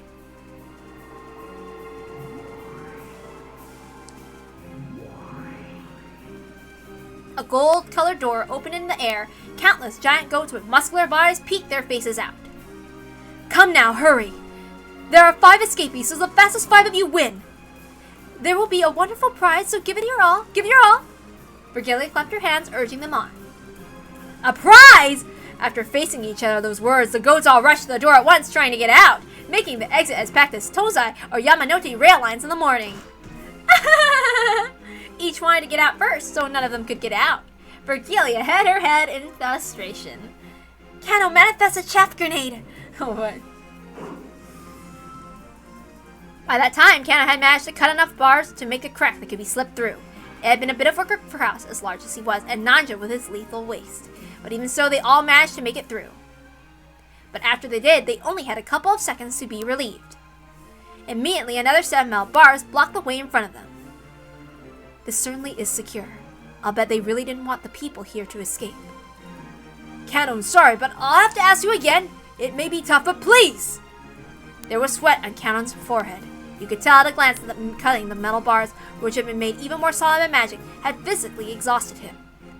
Yes, leave it to me, Kraus. Only you can do it! Please, we're counting on you! Only he could do it. Holding tightly onto those words, Kanon concentrated his mind once again and set himself to the task of cutting metal bars again. Enemies are coming from behind. Multiple targets. Yeah, this time we can even tell. The ground's really shaking. I can tell that some ridiculous monsters are rushing at us. Don't worry. I'll use Magic Lock to make the blockade of the metal bars we just came through. Mere goats won't be able to break it. Shannon held her hand out toward the metal bars they had gone through. But she stopped right away. What is it? Vergilia started neutralizing the spirit wave jamming. It'll be bad if it's broken. We'll lose the initiative once the Chester sisters are rebooted. I'll make you pay in full for bullying these cute bunnies. If you're trying to gain advantage with those clever spirit particles of yours, I'll tear away all that and rob you of them. Nay, son, concentrate on the spirit wave jamming. The gap in those metal bars is too narrow for these goats. It should hold them back for a while. I don't have a clue what you're saying, but we know it's something pretty bad. Here he picked up a metal bar that Kana had just cut. Kraus had no weapon, but he rubbed his fists, and the two of them glared into the depths of the underground passage where the shaking was coming from. I believe these are the final metal bars blocking the way. How far is it to the mansion from here? Quite a walk. The path is even, but I seem to remember walking for 30 minutes. So if we all run out, it'll be half that time. They couldn't tell for sure, since they didn't have the three-sided mirror. But there was no guarantee that George and Jessica would be still alright against the demon opponents after all this time. If we run twice at the speed of walking, it'll be 15 minutes.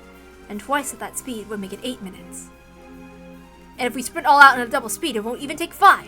No problem. What an unreasonable calculation, but that's how you calculate in a fire. My sincere apologies, everyone. Please watch my back. Leave it to us! Canon, you cut the bars as fast as you can. Shannon, you concentrate on jamming this witch called Vergilia or whatever. Kyrie and I will defend against our pursuers. Then the roars of beasts rang out from the darkness. Several fiery, glowing, bright red eyes appeared. Goats that were several levels more massive than the guards were rushing in with an incredible force. The tremors they created were almost like an earthquake. They brought a frightening intensity in the air, but Kyrie actually laughed with relief.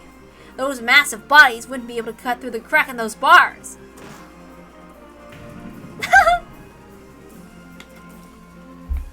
The group of goats crashed into the metal bars with a fierce sound like that of the train colliding with a dead end. Clumps of dirt fell here and there from the ceiling. You could tell the metal bars had bent as if collapsing.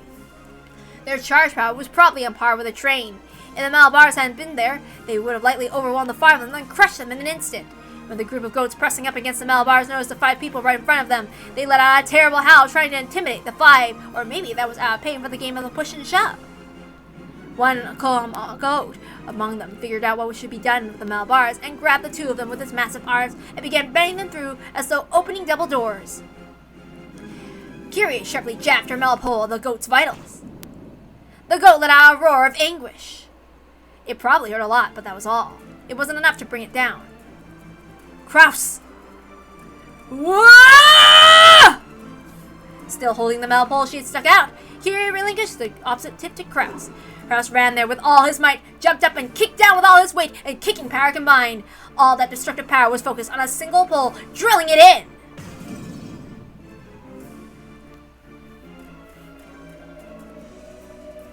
Are you okay?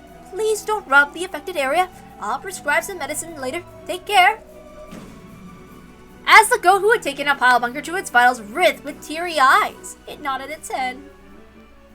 It looks like our link isn't that bad either. We won't lose to Shannon and Canon. Naturally, for a loving family like us. We can do it if we take them together. Next that one on the right. Understood. You really are a good wife. That Rudolph must have grumbled a little too much. Oh, tell me about it later. Rudolph suddenly turning pale in heaven won't do you any good, okay? The goat's massive bodies were buried in rose bushes, even taking into account that the leg's power is 3 times on the arms. This strength surpassed common sense. To think those massive bodies had been kicked down the chin and flown through the air, it was too fierce! Even George seemed a little surprised. To think that my kick works on monsters too! Now there's a shock! It's because of your counterattack style barrier. The attacking power that grazes you was added to your own. Your kick has been supplemented by those monsters' superhuman strength. Oh! I don't really get it, but isn't that just perfect for me? No matter who attacks me, they should be prepared for a counterattack of equal measure. Not aggressive defense. That's my policy. That's why Gap couldn't easily touch him. The counterattack style barrier had no defensive power. However, because of his countering ability, it could be useful in defense by making the opponent hesitate to attack. The goats had been foolish and so attacked without worrying, but this second effect had worked in full against Gap. These guys really are dull. When your power is even, it's always an advantage to have a smaller build. He lightly dodged the log-like arms. When those arms touched the barrier that protected George, they let out a strong red light. The tip of the counterattacking foot would then gain the same sparkle, and the superhuman power of the goat added to its own. The second goat fell forward and floated in the air for a second. Then George's next round his... Damn it. I messed up. No, I ruined the momentum. Okay. The second goat fell forward and flew in the air for a second. Then George's next round kick missed right over the falling goat's head. For an instant, the goat hoped it might get away with its life. But no! A heel was dropped into the back of its head. It was forced to kiss the ground. Going from a high roundhouse kick to a nirachaki is pretty basic, right? Works pretty well every now and then. This guy's a problem. Seriously, a problem. What do you mean, demons? What do you mean, witches? The rulers of Rokkanjima are the Ushiromiya family. I'll make you physically aware of that. You! The only way to finish off George was, now that his body was wrapped up in the counterattack style barrier, was to deny him a chance to counterattack. Nothing to do but suck him into the abyss, and then kick him and drop him and kick him and drop him and kick him and drop him, until she kicked him to death! Damn it.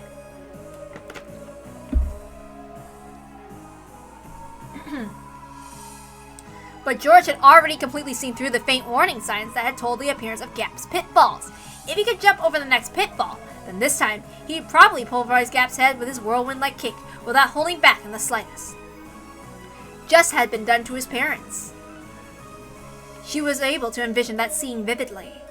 Gap hated Kinzo more than ever for calling her out to this ridiculous island. Even though Renobe held out the shield, he finally started using his hands. Without more powerful shield, he wouldn't be able to block Jessica's fists anymore. The enchantment on Jessica's fists grew the more she fought.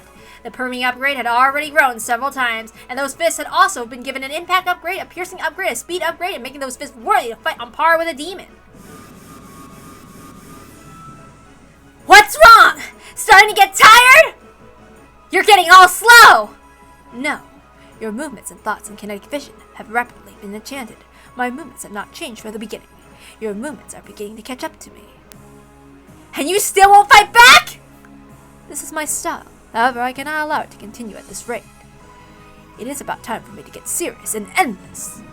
Renobe's face turned to an expression he hadn't shown before. It was full of respect for Jessica in a truly demonic way, because in a expression he only showed for enemies who made him get serious.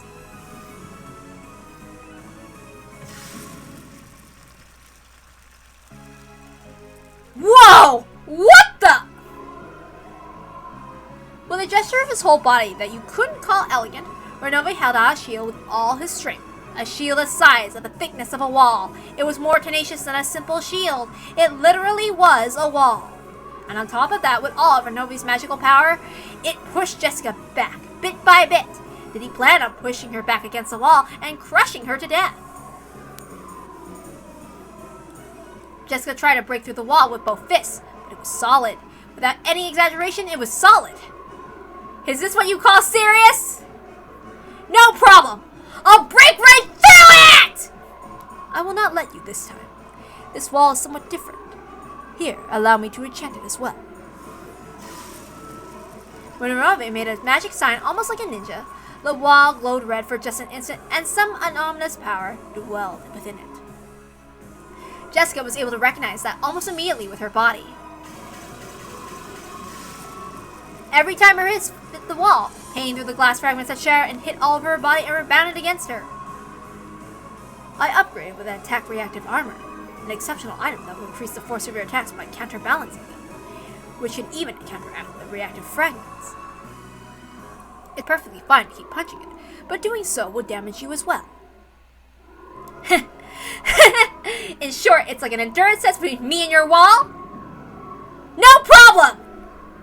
Will you fall to your knees first, or be pushed to the wall first? Allow me to observe. Except I might break through it and smash that whole wall along with your face, right? Watch it! Without hesitation, Jessica punched using both fists. Each time, she did a large amount of shards scattered, torturing her entire body. Instantly, several red gashes appeared all over her. She grimaced at the intense agony, but her eyes were burning with fiery spirit, and her lips curved with a grin that stood sharp in contrast to the pain. Kenna, are you done yet? We're fine. But the metal bars blocking them don't seem to be. Just a little more. There's no stopping these guys. These metal bars might break just from them shoving each other. The group of goats made the metal bars creak. Several arms grabbed the bars, twisting them with superhuman strength. However, some bars were being pulled in the opposite direction by different hands. Apparently, they really were stupid. The way those countless arms grabbed the metal bar sometimes happened to match up by chance. Several hands grasping two metal bars neatly put their power together and pulled the bars to the left and the right. The incredible sound of metal bending could be heard. The crack was getting larger bit by bit. They attacked those arms of the goats one by one, but they weren't getting anywhere. They couldn't stop the gap from spreading left and right. At the time, there was a large metal sound behind them. Kenna had finally finished cutting. Quickly! Kiri, ladies first. You go next, Dr. Nanjo. Crafts, please leave this place to me. This is... Kenna's red sword that cut the metal bars disappeared. Sorry, we've entered Vergilia's spirit particle area of influence. Our magic power has been neutralized. How dare you resist me this far, I, who was called a great witch. You can no longer use your magic in that underground passage. A magic circle column drew a complex magic formula with Vergilia at the center. With such genuine magic being used, Shannon's power couldn't even compete. On the contrary, it was surprising that she had even withstood as long as she had. Spirit particle supremacy ensured. Come, Chester sisters, it's your turn now, right? Wait, are you still rebooting? Why are kids these days so bad at waking up? My apologies, we're all different versions. Why do shortcuts and pull-down menus all get screwed up every time you change the versions, yeah? You did not shut down correctly last time! Administer privileges? What's going on? I don't know! Oh, fix me quickly, huh? Call the Imperial Guard's troubleshooting team. What? You can't help us without a user code! 45 had the user code, yeah?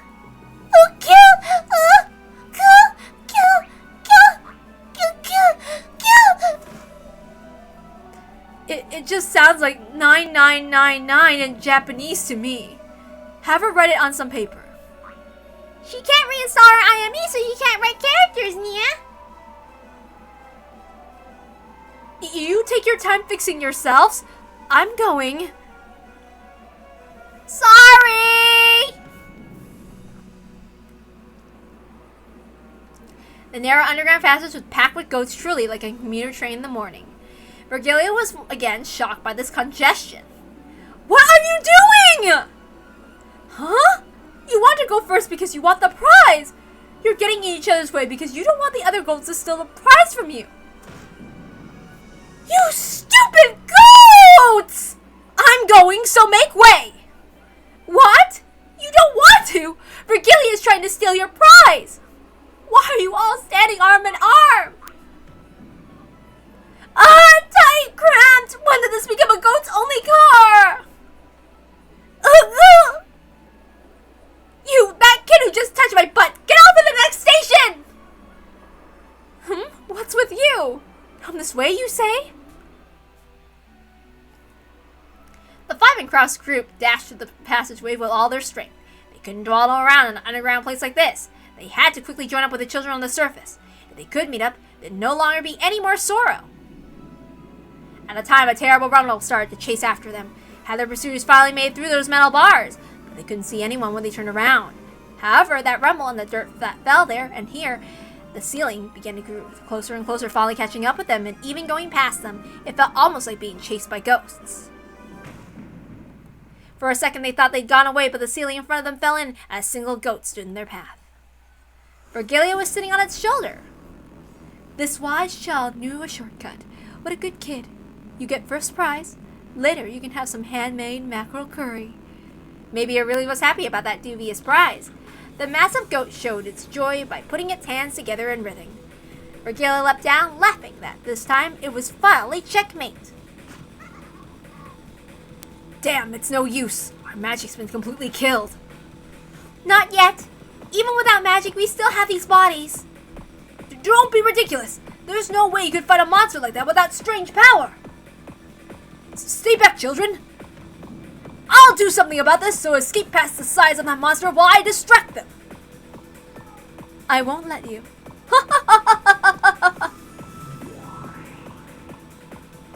When Virgilia clapped her hands, a magic purple circle wall appeared behind her, stealing even the faint hope that Kraus had been betting on. Is there nothing more to be done? No, not yet! Even Jessica fought! I must do so as well! Are you serious? It's not possible, not against that massive monster. Don't be absurd! Kraus, let us think of another way! If you think of something, say it. Until then, it looks like I'll have to manage something. Come on, get back! Take care.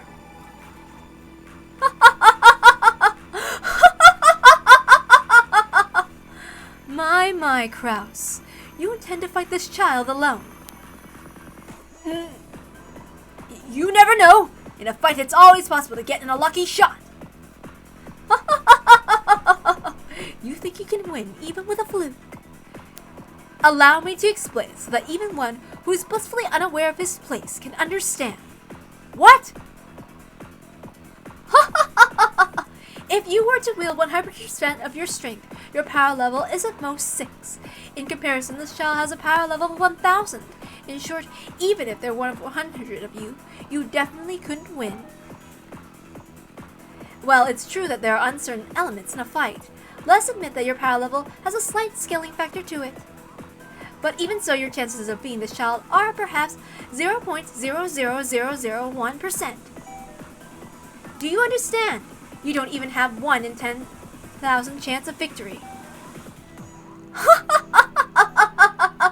Virgilia and the goat guffawed together. Damn it! If I've got 1 in 10,000 chance, that means the payoff will be 10,000 times greater, right? A splendid dark horse! Seeing a ticket like that makes me want to buy it right away!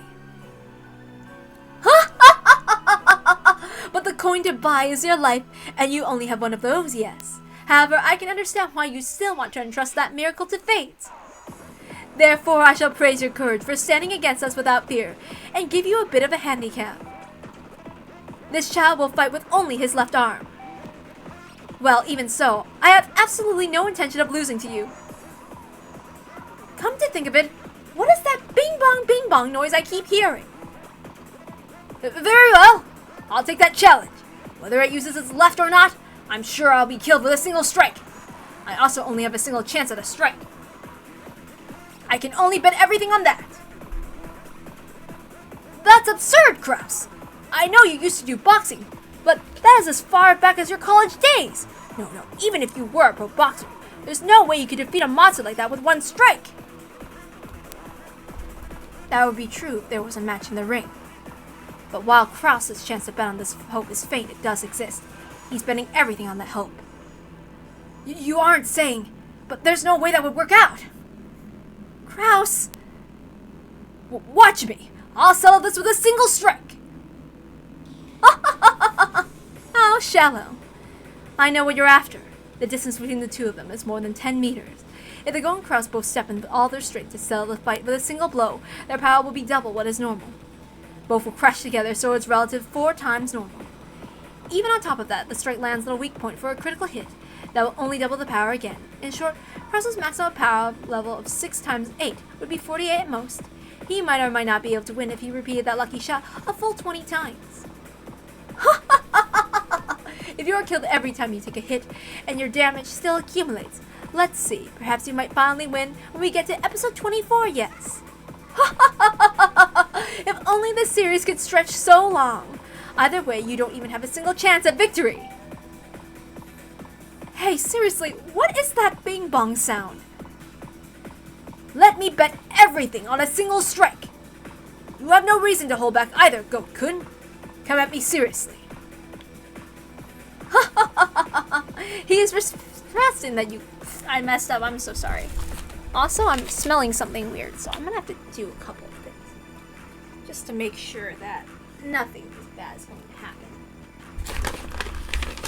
Okay. He's requesting that you go all out. Smash him with a single serious strike, and turn him into chunks of meat.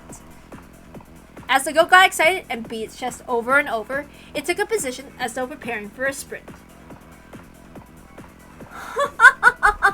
Is this what you wanted? Bet your hopes on the greatest limit of your power level, and despair when even that gets you nowhere. It rang again! What the heck? It really is starting to get on my nerves! Here I go. Ready? The goat howled in response. And then it matched, timing that only men confronting each other could comprehend. The two leapt forward like bullets shot out of a gun. The men howled, collecting the strength from all of the bodies into one arm each. The goat's fiery, glowing eyes clearly locked into Krause's face. He could perfectly see a vision where he could step forwards. Then he would punch through Krause and blow him away, and then he would win perfectly.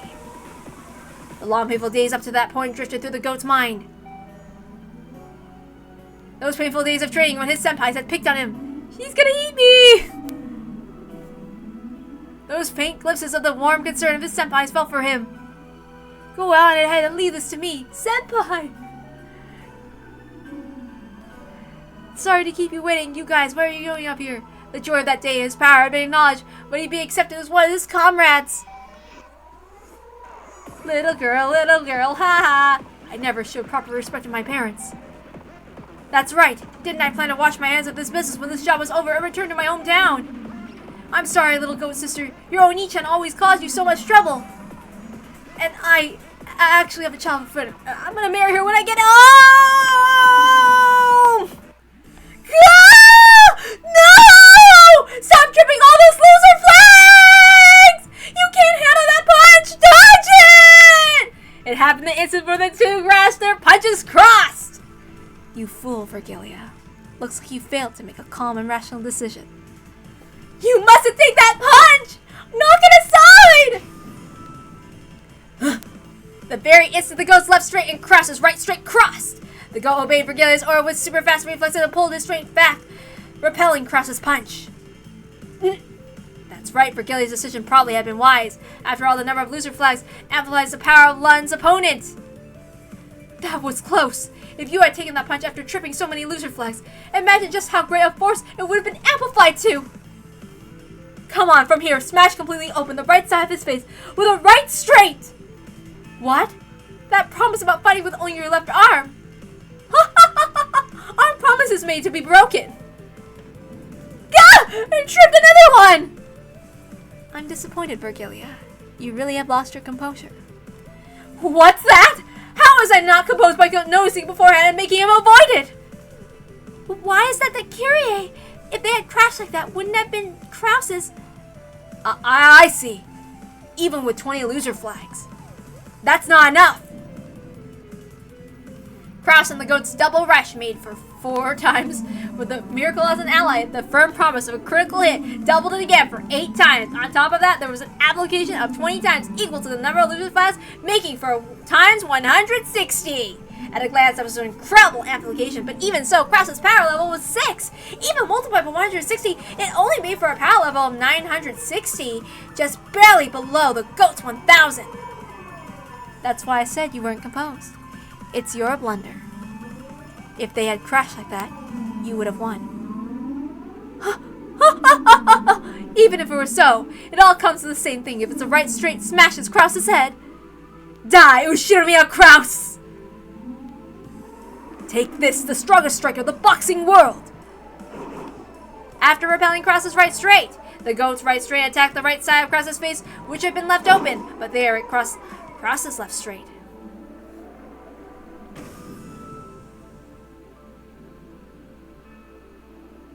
The two punches crossed, and time stopped as each aimed for the face of the other. Huh. To think it would be time for a simultaneous strike.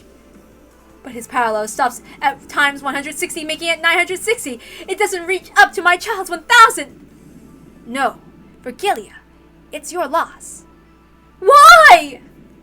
You made him repel the first cross counter. Certainly, if another right straight afterward to hit Krause, it'd probably be in pieces. However, that was crossed. That's no good. Sorry, but this is a complete loss for you and this goat. A cross counter has 4 times the destructive power of a normal punch. This is common knowledge in the boxing world. And if it's blocked and the right straight hits, it's a double cross counter with 8 times the destructive power. This is also common knowledge in the boxing world. And if that is crossed, then by the principle of leverage, the triple cross would multiply the destructive power by 12. This is also painfully common knowledge in the boxing world. It's even written in Mingmei Shobo book. Krause's power level is 6. The rushing from both sides is times 4. The critical hit is times 8! And the times 160 for tripping too many loser flags! And times 12 for the triple cross counter! Times 1,920! His power level is 11,520! Krause's punch now had the power to easily win the first Tenkaichi Budokai! This result was brought about by Krause's persistence, not giving up in victory until the end, and your pride. Without either, this streak would not exist. You fought well. You may now fall. Nanjo clapped the goat on the shoulder. Oh man, a Dragon Ball reference. Yoro Nichan gave it his all. As the sparkling drops of the goat's eyes scattered, he bent backwards and fell on Vergiliae. Heavy! Get off me! The goat's massive body was too heavy for the slender Vergiliae. She wiggled around on it with the top of her, but it didn't look like she'd be able to escape. In that instant, the barrier Vergiliae had sealed broke. Don't take it personally. It was the principle of leverage that led to your defeat. I wonder how the principle of leverage applied to that counter. It's an eternal mystery. Let's escape while we can! You take care too, Goat-san!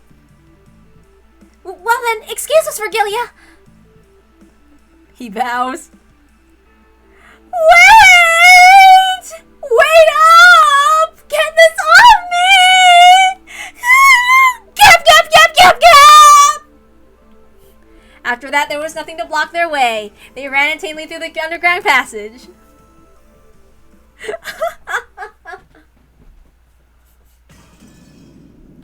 Jessica had finally been cornered with the wall at her back.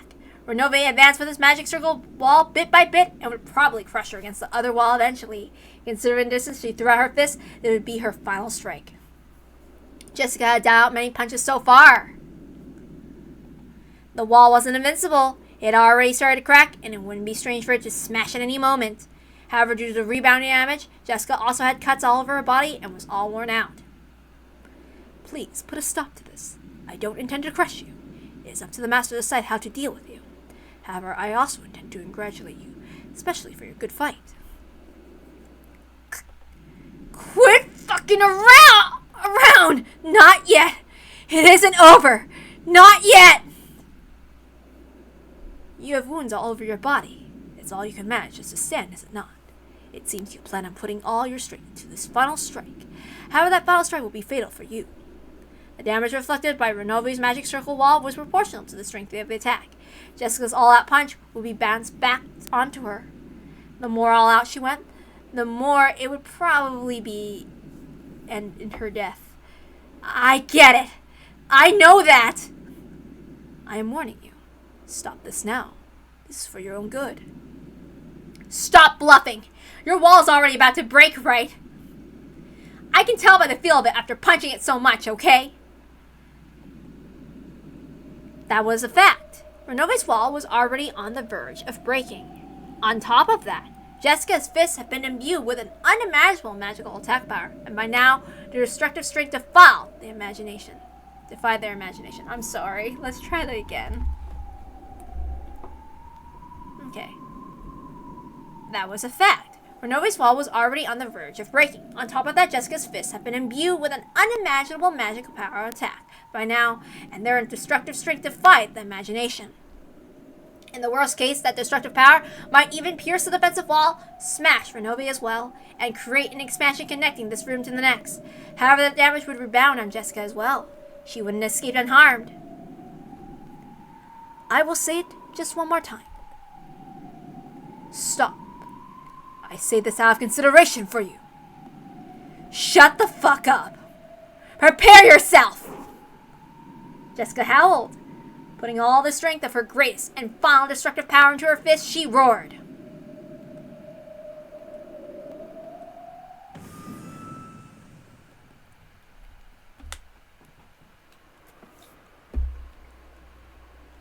The three goats had been beaten down long ago. Without straining to breathe in the slightest, George cautiously closed the distance between him and Gap. He was after her. He was planning on bringing her down with a single strike. Gap was also aiming for a single strike. If she let that chance slide, she'd be killed this time. Aren't you going to use your pitfalls? Even the tiny opening during the time it took to open the hole would prove fatal, as George is the opponent right now. Gap consciously calculated distance and timing. Even as she did, George closed the gap between them. If you won't come, I will. Go ahead. There's no point in cheap tricks anymore. Oops, I'm sorry. I'll settle it. With this kick of mine. For an instant she thought George's body blurred, and then only his jacket was floating in the air. The moment she thought, darkness covered Gap. George, with his heels swung up high, was attacking from the sky like a massive dragon. It worked. This is my victory. Ushinomiya George! What? Gap opened a vast pitfall with her in the center, swallowing up George along with herself. The two were swallowed up by the pitfall and spat from the ceiling of the harbor. But that was what Gap was after. She alone had landed lightly. However, there was another pitfall in George's landing spot.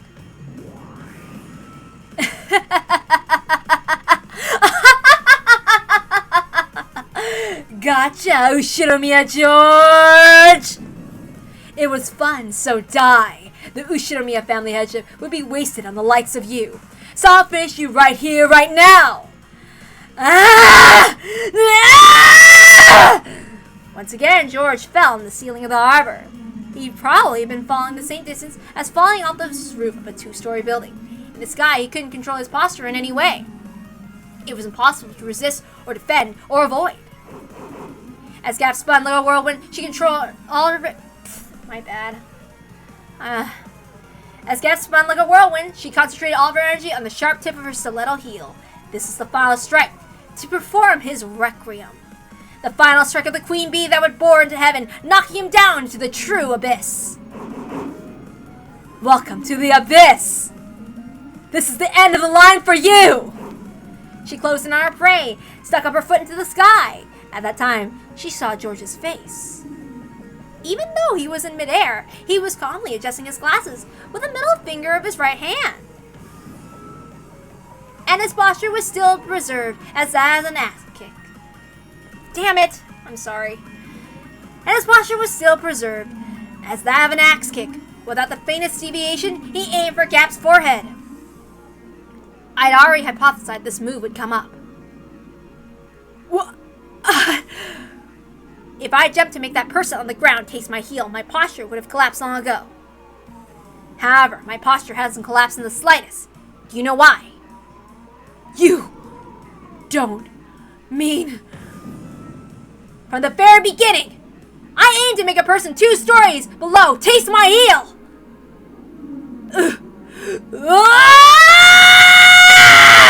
It's your loss, miss!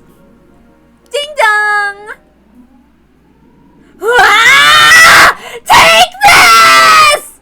The final strongest punch that Jessica had raised, reached the wall, and was sucked in. It was sucked into a black large hole that suddenly opened on the wall. Well, I did tell you to stop.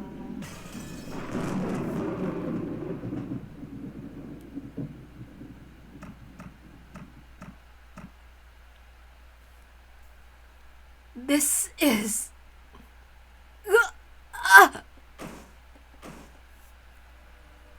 Actually, I wasn't even close to being in a pinch.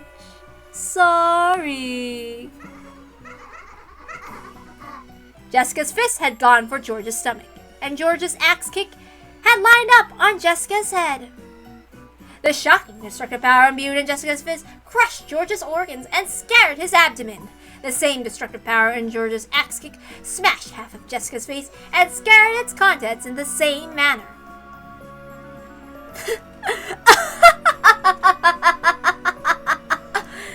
Didn't I tell you about a witch's acting prowess? Hey, Beto, what do you think were you watching?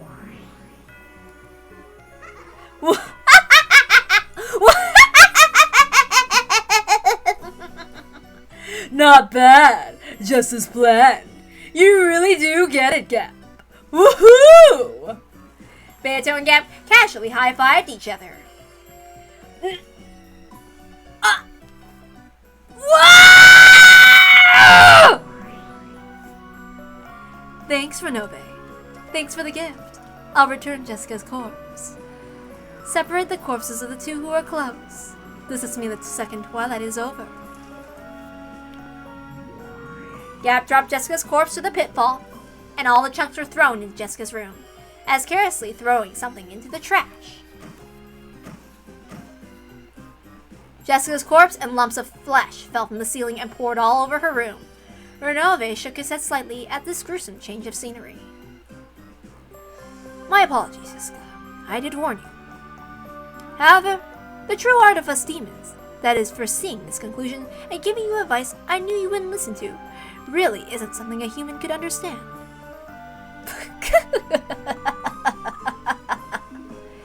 It really was fun, kid. But you play with words a bit too much. Maybe it's about time I started fighting back really the best you've got. Are you trying to be someone from a light novel or something? In the arbor, brutally decorating by George and Jessica's scattered blood and guts, Gap enjoyed a loud laugh for a while, but she quickly realized in all this seriousness it was a bit too filthy and undignified, as she snapped her fingers.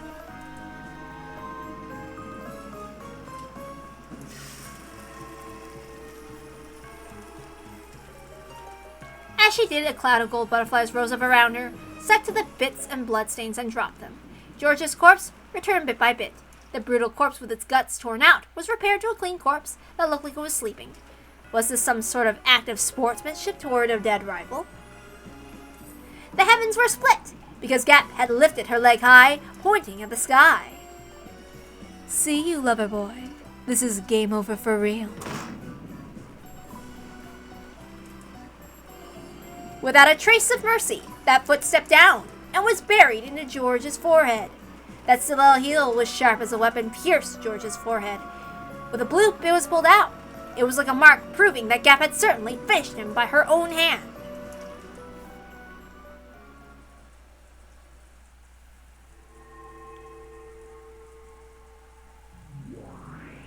Okay, this is a really long chapter. I cannot keep reading. I will literally, faint if I keep going. I cannot continue. So let's read through these until then. Because clearly I've been reading for too long. Captain Kawabata, an old man who used to be a captain of a high-speed boat and went to and from Rokkenjima. At least among those still alive, he certainly is the person most familiar with matters concerning Rokkenjima. The meteor hoped that he might have learned the details of the situation inside the Ushinomiya family from various discussions with servants going to and from the island. However, he never said anything, so they eventually began to forget this old man. Kumasawa Sabakichi. Kumasawa's son works at Nijima Fishing Harbor. Look, she loves mackerel so much. She named him Saba. Oh my god. Okay, anyway. He must have gotten this carefree, big-hearted personality from Kumasawa. Many of Kumasawa's sons are fishermen, so they are often away from their land for work. This one happens to work at the harbor. It was only coincidence that I managed to get in touch with him. Kumasawa loved to talk, so I did hope he might have heard her let something slip, but... Nanjo Masayuki, Nanjo's son, inherited a Nanjo clinic. Unlike Nanjo, he seems to be a bit more sober and a different person. After the rampage surrounding Rokkenjima, he grew to completely despise the press. He never spoke again of what happened around that time. He once had a daughter afflicted with an incurable disease, but unfortunately, she wasn't able to live out her natural lifespan. Okay.